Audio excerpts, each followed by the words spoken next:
banyak ya. Lagi-lagi taruhannya adalah nyawa pekerja.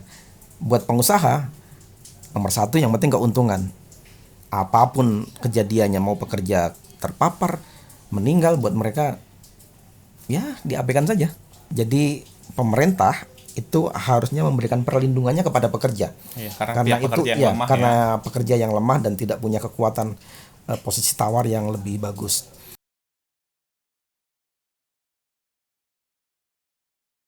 Oke, teman-teman, pada kesempatan kali ini kita sudah hadir pemateri ataupun pembicara kita, ada Mas Hamid. Pada kesempatan kali ini kita akan membahas mengenai dampak pandemi virus corona COVID-19 terhadap teman-teman buruh atau pekerja. Oke, untuk pembicara silahkan Mas Hamid memperkenalkan diri dulu ke teman-teman. Terima kasih Mas Nasrul atas kesempatannya hadir di ruangan yang penuh cahaya ini. Saya Hamid Estahori. Saya saat ini menjabat sebagai Sekjen Federasi Serbuk Indonesia, dan nanti saya akan mencoba berbagi cerita tentang COVID dan kehidupan kawan-kawan di pabrik. Begitu kira-kira, Mas. Oke Mas, kita lanjut nih. Kira-kira nih Mas, bagaimana sih dampak pandemi COVID-19 ini terhadap teman-teman buruh atau pekerja di pabrik? Ya, saya akan memulai dengan satu pernyataan dari Sekjen BWI yang menurut saya relevan dan keras gitu. Dia mengatakan bahwa melalui pandemi COVID ini, pengusaha telah merampas begitu banyak hak kawan-kawan.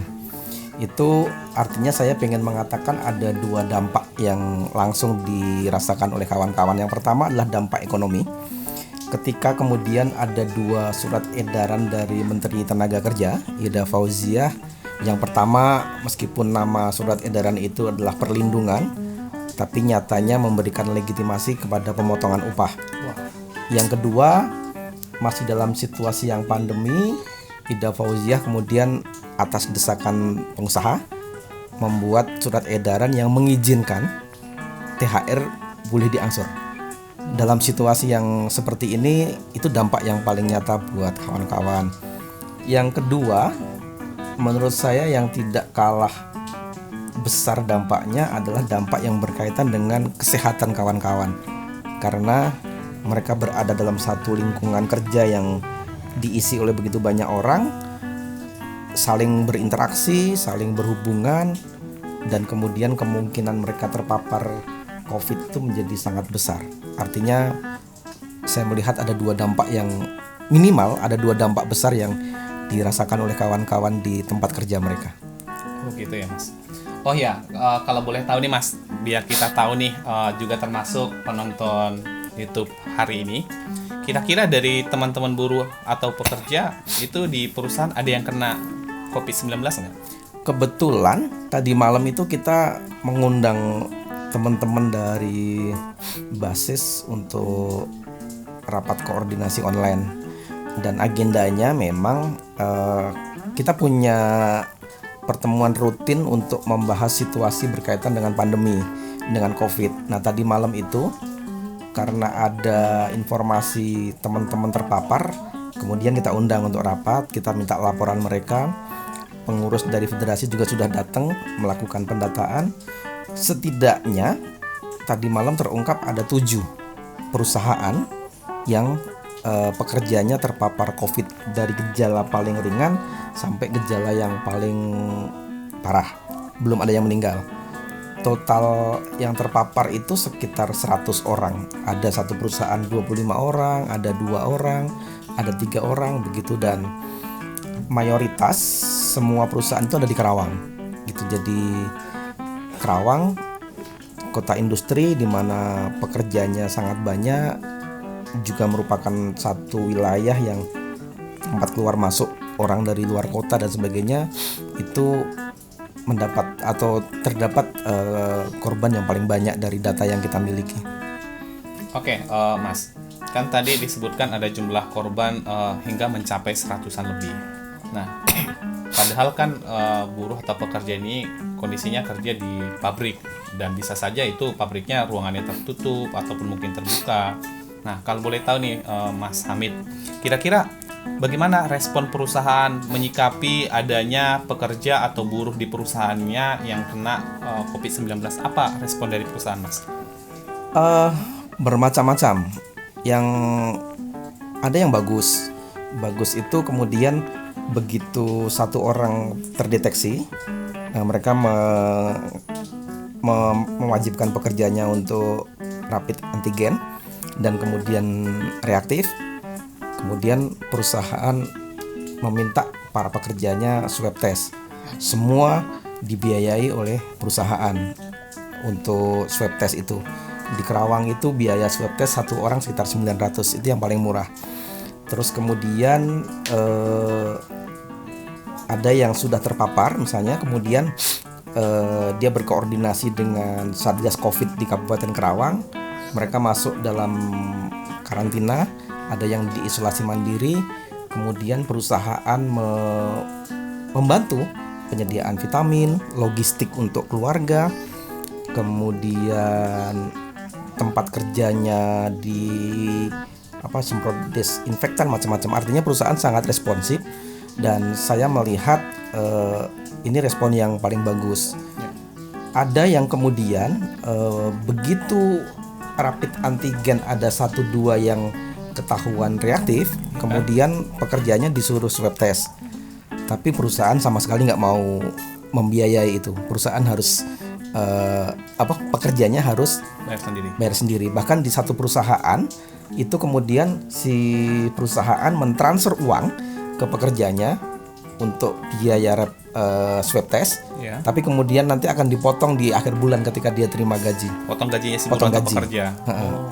Bayar 50% misalnya. Nah, saya memberikan ilustrasi 450.000 itu bisa untuk makan 3 orang dengan asumsi satu kali makan 25.000 selama 6 hari. Berat banget buat teman-teman pekerja dalam situasi yang seperti ini, upahnya dipotong dan yang lain-lain. Ada yang lebih buruk lagi. Ada kemudian 1-2 orang terpapar COVID, dimulai dari rapid antigen, kemudian memang terbukti, tapi kemudian perusahaan datang ke rumah si pekerja itu, mengatakan kamu jangan ngaku kalau ditanya dan sebagainya. Kemudian serikatnya bertanya, kenapa kalau dia ketahuan ini nanti akan berpengaruh terhadap perusahaan gitu. Jadi saya melihat respon yang paling buruk dari perusahaan adalah mengabaikan, karena kemudian akan berdampak kepada produksi. Nanti kalau ketahuan akan di lockdown, atau kemudian dia punya kewajiban membantu penyediaan vitamin, biaya untuk perawatan, logistik untuk keluarga dan macam-macam. Saya melihat betapa kemudian perusahaan memperlakukan pekerja yang sudah memberikan keuntungan berlipat-lipat itu dengan perlakuan-perlakuan yang sangat buruk.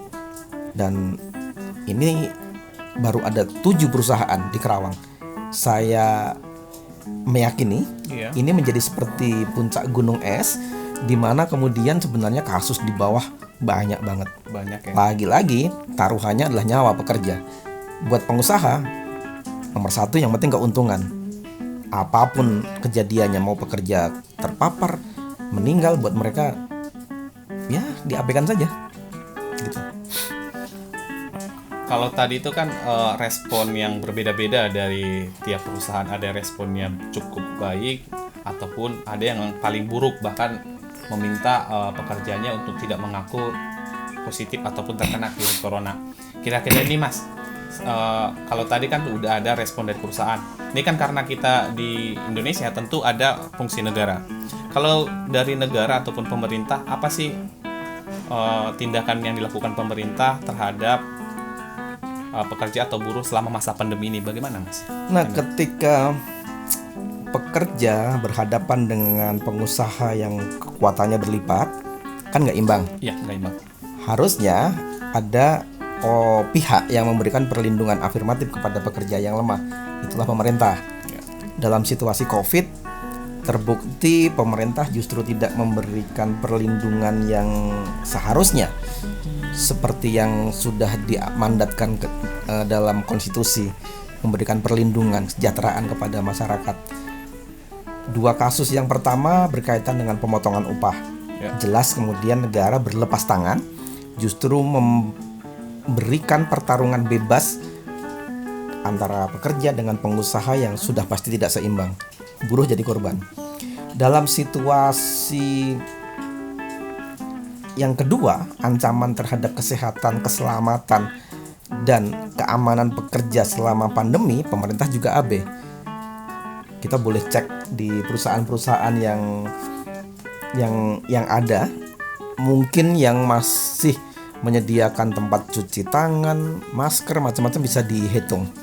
Yang kedua, ketika sudah kejadian seperti ini, ada satu contoh yang lain di Kerawang misalnya, satu perusahaan yang kemudian menyembunyikan informasi berkaitan dengan COVID, bupati melakukan sidak. Tapi yang kemudian terjadi, tidak ada sanksi terhadap perusahaan itu kecuali sanksi administratif saja, ditegur.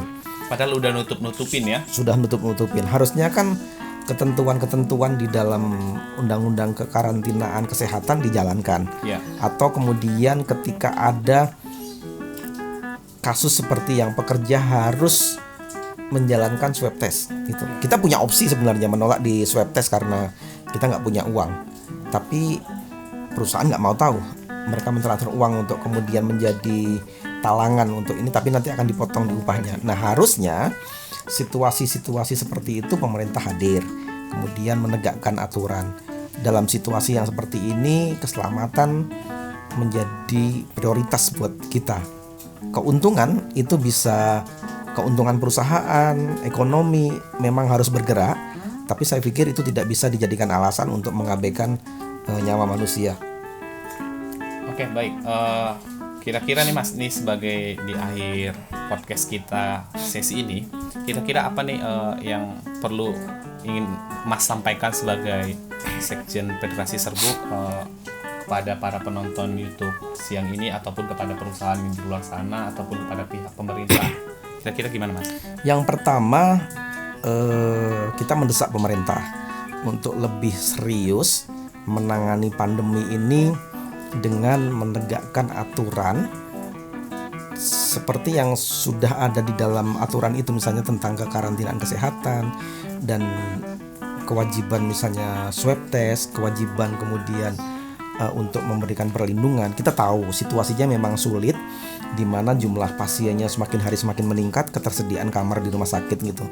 Tapi saya pikir situasi itu diperburuk karena pemerintah begitu mudah mengubah kebijakan-kebijakan yang membingungkan. Misalnya kewajiban rapid antigen, swab test dan macam-macam. Dan kemudian lagi-lagi masyarakat yang terbebani. Kalau pemerintah sudah bekerja dengan baik, sebenarnya pengusaha tidak ada pilihan lain untuk kemudian menuruti karena aturannya jelas, ada sanksinya dan sebagainya. Jadi pemerintah itu harusnya memberikan perlindungannya kepada pekerja. Ya, karena itu karena pekerja yang lemah dan tidak punya kekuatan posisi tawar yang lebih bagus. Yang kedua, saya menghimbau kepada kawan-kawan serikat pekerja untuk kemudian lebih aktif menjalankan fungsinya. Karena ada begitu banyak kejadian menjadi lebih buruk disebabkan serikatnya tidak responsif, terlambat memberikan informasi, bahkan kemudian dia ikut-ikutan menutupi situasi yang ada di perusahaan dengan alasan ini kan periuk nasi kami dan sebagainya begitu, sehingga kemudian fungsi kontrol dia terhadap kebijakan perusahaan menjadi hilang. Yang ketiga, ini adalah himbauan luas kepada kawan-kawan. Situasinya belum membaik.